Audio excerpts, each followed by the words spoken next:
Hello people of YouTube, my name is Brad. This is my channel, Animate Orange, and welcome to another Metal Earth review video. I recently put out the build video for the speeder bike, Star Wars speeder bike, and now it's time to put out the review video for that build.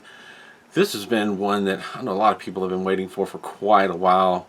If you go on the website, this is listed under the classic or the older series of models, but it's actually a newer model that came out somewhat recently. Fairly recently compared to a lot of the other models that they've put out. Full color. It's one a lot of people have been waiting for, but it is so far removed from actually being one of the earlier Star Wars models that they put out. This one has so much more detail to it. Absolutely love it. Glad to have finally built it.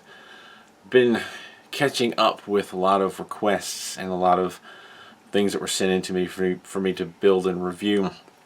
So I've been trying to go back through some of the stuff that I've had and been wanting to build, and I have several Star Wars models, and I've been putting, if you don't know already, I've been putting little posts of like polls of which Star Wars models you'd like to see me build next. I've been listing some of the models that I have. I listed this one along with a few others. This one was voted as the next one in line that people wanted to see, so I built it. Very glad that I did. In the end, it's just fantastic. I love it. I'm glad to have it. And I will say something I think I've already said in maybe one of the build videos about these models. There is something about actually building and putting these models together that brings out a level of detail that I had not otherwise noticed. And maybe it's because I'm the kind of person that learns more by putting their hands on something, by doing something, than I am by being told or reading about it. And I've learned plenty of things by reading about them, but if I take what I've read and actually make it practical and do it, it sticks a lot better. I taught myself HTML out of a book, but I got halfway through the book and just started writing code and building websites for friends' bands that made no difference at all, but just the simple fact that I used the code, I typed it out and made it work. I ran into problems and solved it. I learned so much more and never even actually finished the book. I just kind of picked up from there and kept going. That being said, when I put one of these models together, feeling it, touching it, shaping the parts, adding them on, seeing it come together, it adds a level, in my head, it adds a level of detail that I would not have otherwise absorbed just by looking at a picture of it or seeing it in a movie. And that goes for this model, that goes for buildings, that goes for naval ships, that goes for anything that I've built. Putting this together, there's so much detail in it that I would not have otherwise even bothered to notice just seeing it on screen. And that is, for me, one of the absolute joys of building these models, is it opens up that extra layer. So I kind of go into this thinking that, kind of an old style of thinking, when they first started doing these, when Fascination first started doing these models, Metal Earth, whatever, a lot of the detail was engraved on the side. I mean, there was some bits and pieces that were added, but a lot of the detail was in the engraving. And some of the really old models that they came out, some of the original ones they came out with, the engraving was on one side and the other side is just silver. So you have like an airplane that if you looked at it from the top down, you can see detail, but if you looked at it from the bottom, not so much.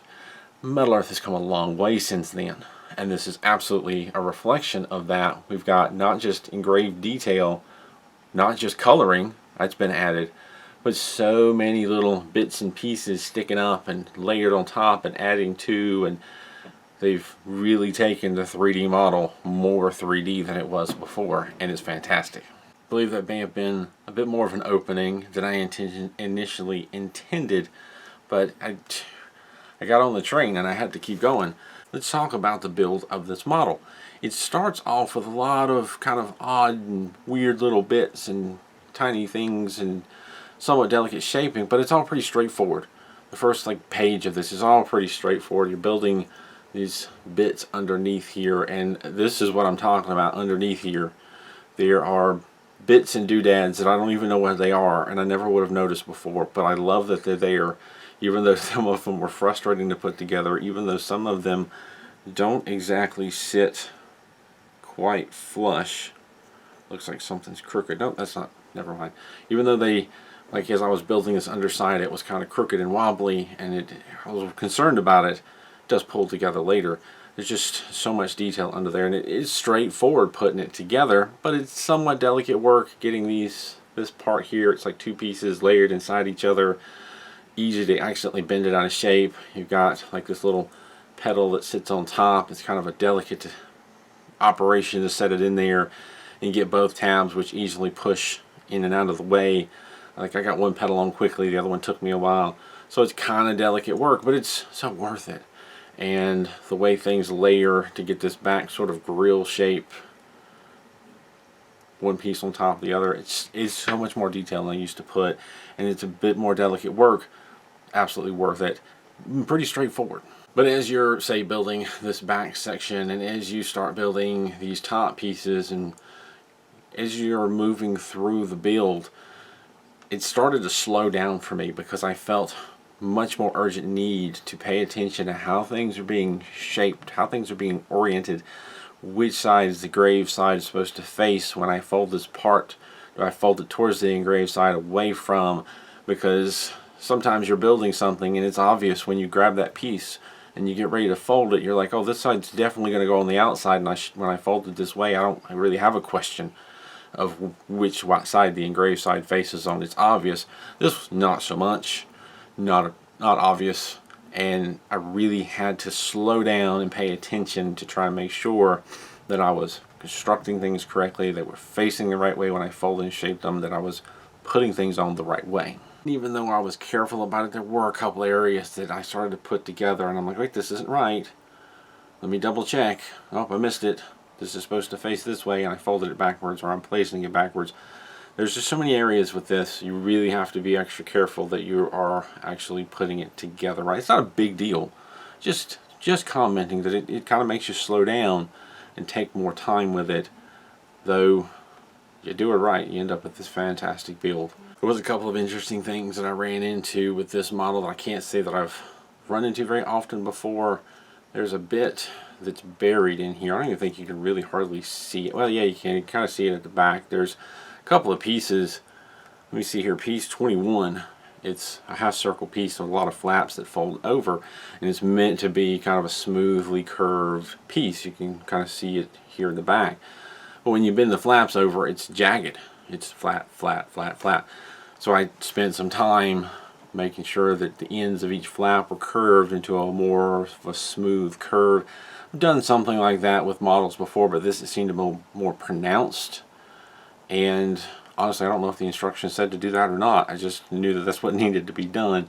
So there was some interesting things like that in this build that I ran into, but no, again, it's pretty straightforward and not hard to figure out that's what you're supposed to do. And then we finally got to the point where it was time to fold this front section. And this top piece, this is actually these little tannish flaps. There's a bottom, these are part of the bottom section, and this is a top piece that fits on. This is part 32.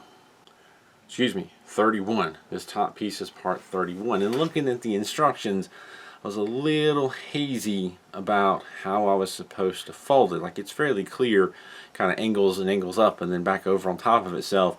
But exactly where to start the fold, I didn't think the black part was included at first.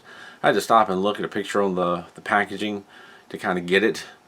Once I did, I understood that it starts with these two little black arms inside. They kind of bend up, and then the tan part flips at a sharp angle, flips all the way back on itself, and then hangs down, and then you end up with that shape. Threw me for a loop for a little bit, looked at the picture, figured it out pretty quick. And then you can't really see it so much now, there's a platform under the front here. You can sort of see it on the bottom. There's two different parts that come together, parts 33 and 34, and 33 is this little bit that kind of angles and sticks out on each side. They come together, and then the piece sits on top of the framework, and later this whole section that's the seat and all sits on top of that. Got a little confused about which way the engraved side was supposed to shape, or the colored side, and did it wrong first, had to turn around and do that a second time. And then once you get that bottom piece on, you start beginning to shape this top section. The main tan part, pretty straightforward. There's a couple of pieces that kind of sink in on the side. Those are pieces 37 and 38. I had to be careful with those because there's like inside there's two flaps that flip in, and then there's tabs, and the piece sits on that on the inside, and then you're supposed to bend the tabs over, and if you're not careful in supporting that piece when you bend the tab, you just shove the whole assembly to the side, bending the flaps that they're on rather than the tabs. One of them I had no problem, the other one I did, and then it becomes a fight of getting it straight, getting the tab secure without moving it back and forth and breaking it off. Fortunately, I did not break it off, but I hate it when there's two tabs on opposite parts that they themselves fold, and you have to fold the tabs over, which puts pressure on the whole part, which could make the whole part fold over rather than just the tab. So a little bit of a struggle there. Be careful with that. And eventually we move on to this little blanket or whatever it is here on the back. I believe it's part 43, and it folds in on itself. Well, it kind of folds up and then attaches, and then you curl one side in, and then the other side curls on top of that. And I was a little too nervous that I wasn't going to be able to fold it tight enough and then put these two straps over it.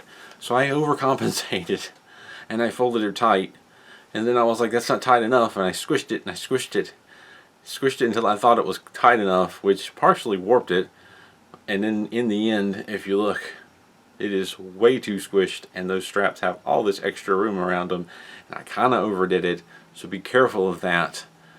I don't really know how to tell you to measure or be careful that you're not over squishing it, except to maybe measure see if the pieces will fit on top before you squish it too much. I kind of wish I had that to do again, though I'm not entirely confident I would do any better of a job, that I wouldn't go completely the opposite way and not make it small enough and mess it up, or still squish it too much and end up in the same spot. But yeah, I kind of overdid that right there with part 34. Squished it a bit too far. And then you've got this rear assembly that's built on top of part 39, and looking from the top, it's very obvious that this fans out considerably. I didn't expect that. And this top piece, the two side arms are just kind of pointed back with this narrow little gap. And then I had to fit 34 and its assemblies in there, and it seemed way too big for that area. And I really had to curve and stretch things out. I ended up pulling one of the tabs on the side off and having to fix it, but was completely surprised at how wide the rear is compared to how narrow this is, and didn't expect it to kind of do the basically hourglass shape that it did. That had me scratching my head a bit as well. But absolutely, it is possible to fit it in there. You're just going to have to carefully massage things into the correct shape. And then eventually we move on to these sort of control handles here of the bike, and they had something, there was something about them that I did not expect, and it caused me a little bit of trouble. And let me see if I can't explain what happened. You start off with part 49 and 50. It is the inner and outer part of, I believe, the left handle. You shape 49, the engraved side is kind of facing to you, all the parts face away, no problem. You shape 50, what I didn't quite catch, I shouldn't say it like that. It shapes very much the same. The engraved side is facing to you, and then you kind of bend the parts away from, towards the non-colored side, I should say. Because really, when they say engraved, in this situation, they're talking about the colored side. Or when it says E, it's not E for engraved, it's E for colored. So you shape both parts so that the colored side is facing you, all the parts are folding away from you. And then when you go to put them together, this is where I messed up. You kind of have to look at the instructions carefully, or even look at the picture. You don't flip part 50 around so that you're putting the two non-colored sides facing each other. You put part 49 on top of the colored side of part 50, so that assembled, the silver side is facing the bike of part 50, and the colored side is mostly covered except for the handle piece that's sticking out. I didn't catch that at first, and so I was trying to flip part 50. So let's imagine the back of my hand is the colored side, and I had both parts shaped, and I was trying to flip and add them together, and it kind of works and it kind of doesn't. First of all, they don't fit together, they're angled wrong.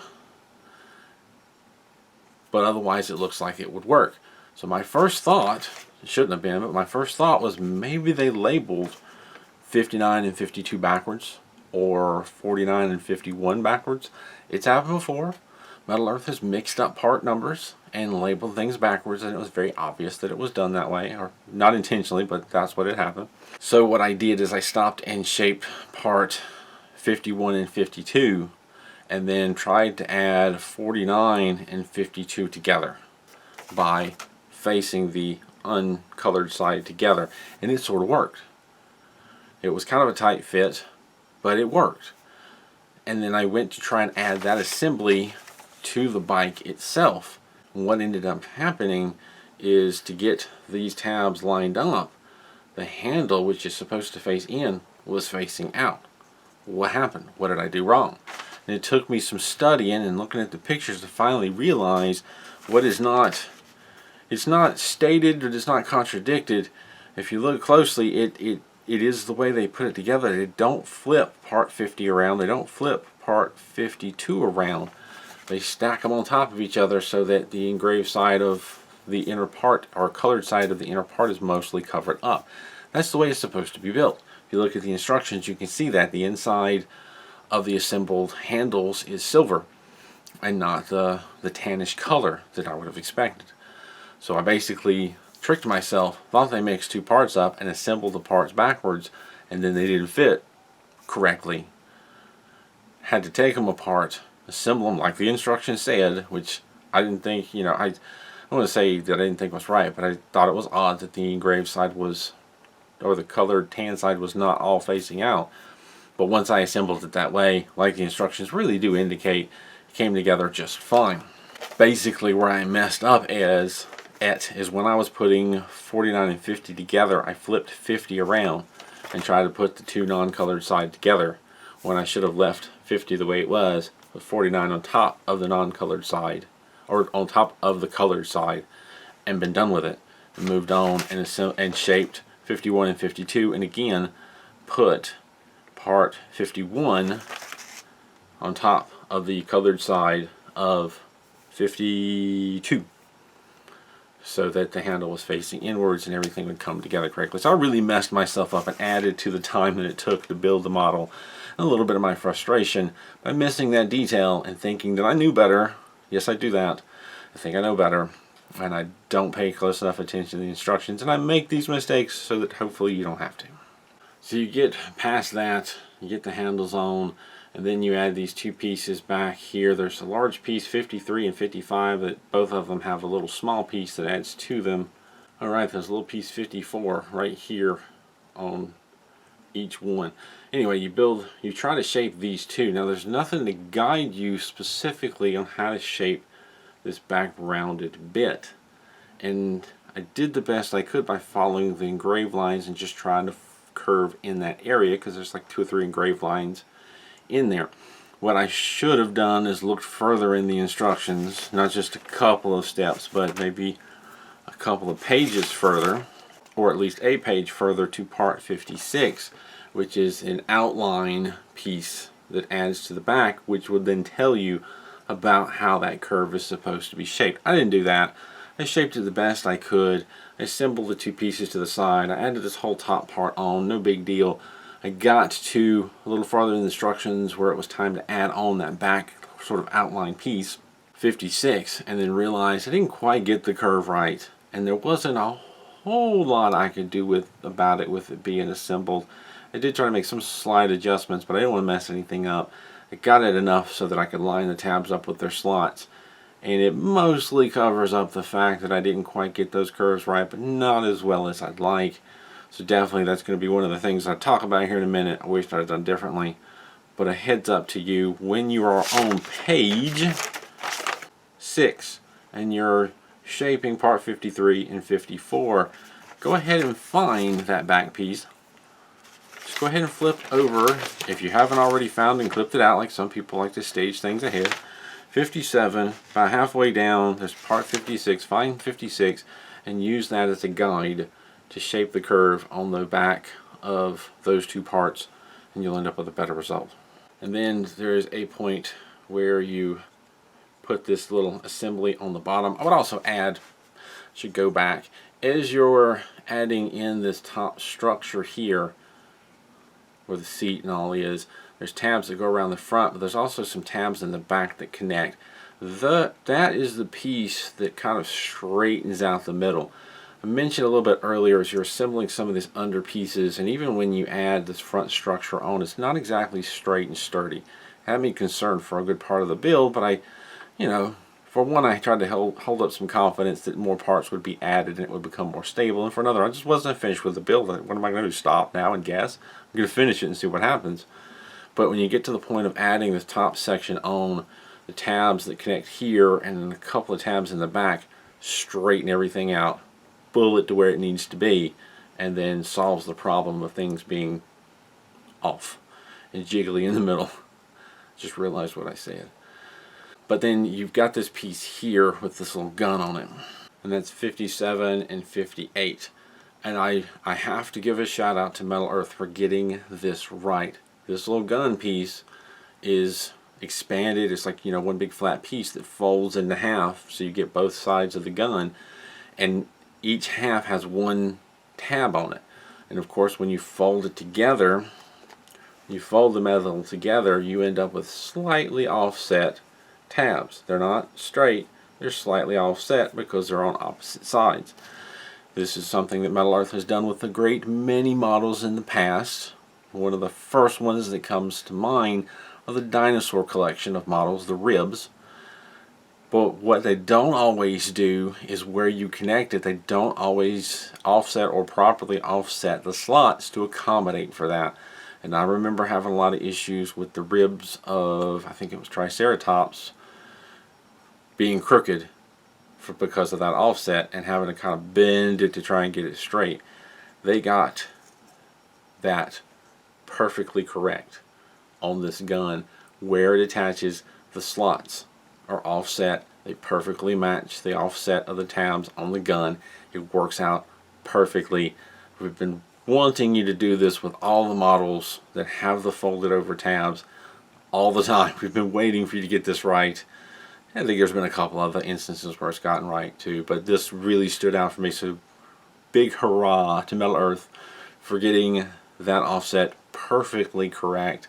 I didn't have to do anything to straighten out that gun. Fantastic.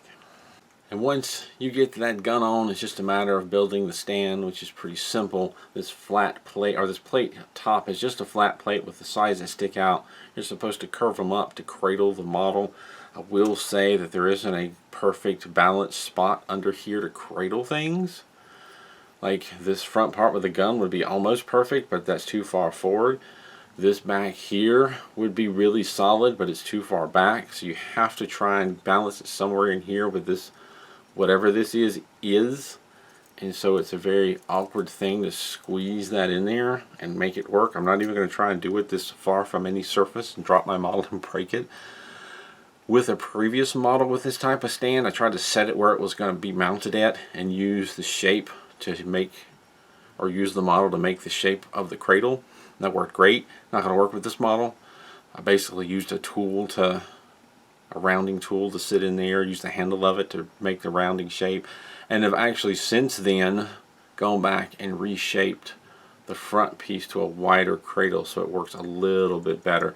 But this is kind of one of those things that's probably not going to be perfect, and I'm not even going to try and attempt this and drop it. I'm going to wait till I'm ready to put it where it needs to go and set it on the stand properly. So again, not the best of stands. It's okay. It's a bit fiddly and you can make it work. I can see maybe getting a tiny little magnet at some point to try and add in there to help keep it together. But the stand does leave a little bit to be desired. It's not terrible, but it leaves a little bit. So in the end, this took 3.5 hours for me to put it together, which kind of, as I stated before, with the mistakes that I made misinterpreting how the handles come together, probably more in the realm of 3 hours or 3 hours and 15 minutes. I'm not real sure how long it took me to correct that mistake, but we'll say at least 15 minutes off of the time. So it definitely a solid 3+ hour build for this. It is definitely in the realm of some of the newer Star Wars models with the added detail and the added complexity to it. Still though, for the most part, it's straightforward and easy to understand and fairly easy to build. Just to take your time and make sure you're paying attention to every bit of the directions. And I will say, I may have mentioned this in other of the newer line of Star Wars models, but it seems like the instructions have been more compacted with the newer Star Wars models, this included. I noticed this with the Y-Wing, I noticed this with the Imperial Star Destroyer. It just seems like the what's being shown is smaller than usual, more compact, more things crammed into each line, more small bits of detail. And honestly, for me, in my eyesight, it's getting a little more difficult to see some of the shaping arrows that are in there.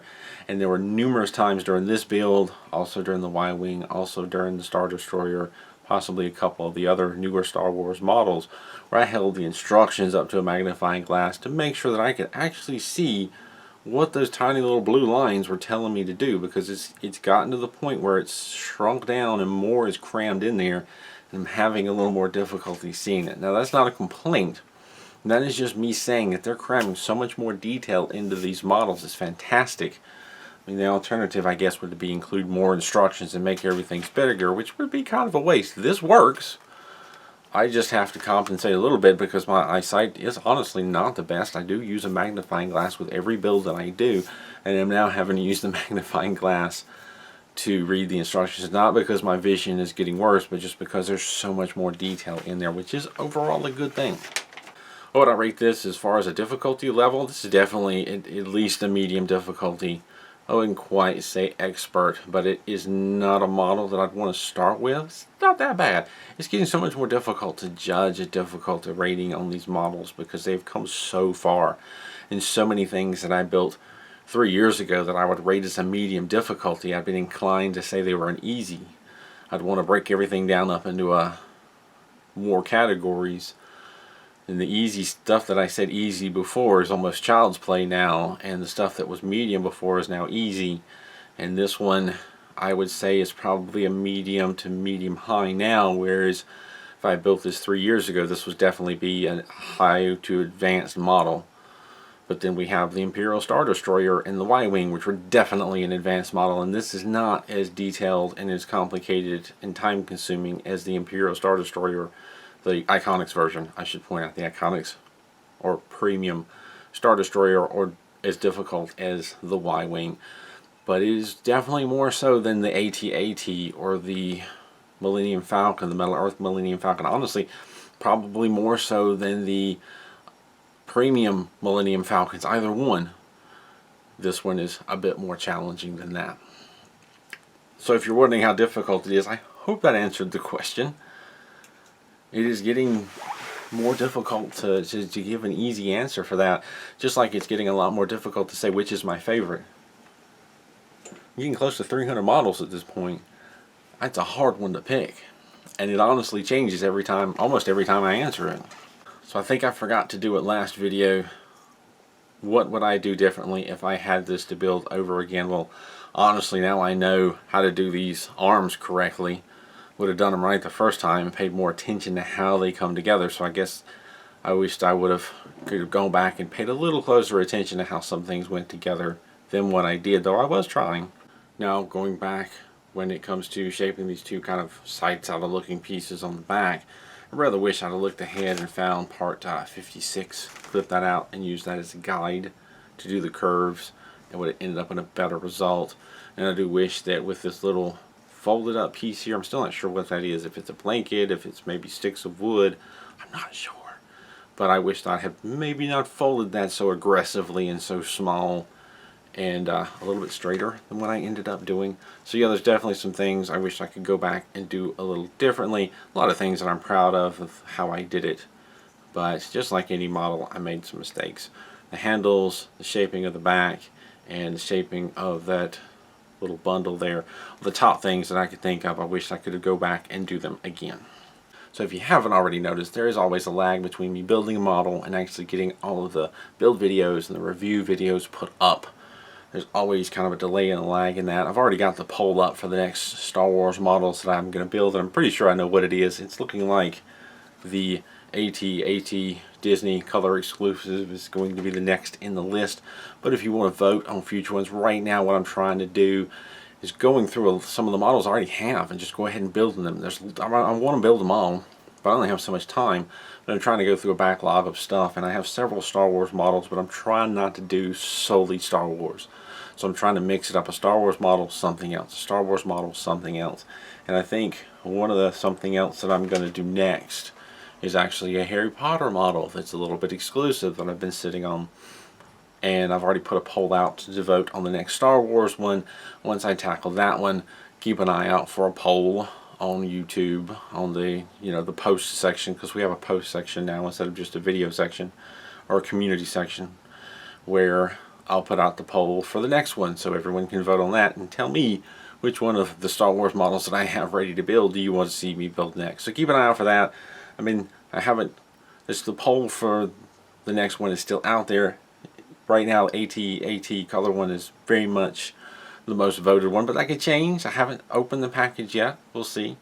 But there is a lag, just so you know. I'm going to leave it at that, though. This was the most requested model at the time. Glad to finally have it done and out of the way. And it is fantastic, and I know so much more about the detail of this model now that I've built it. My mouth's getting dry. I need a drink of water. I'm talking too much. So I'm going to leave it at that. As always, any questions or comments, feel free to leave them down below. Thank you for voting. Thank you for watching. Thank you for commenting. And of course, thank you to my Patreon supporters for continuing to support this channel. As always, keep on keeping on.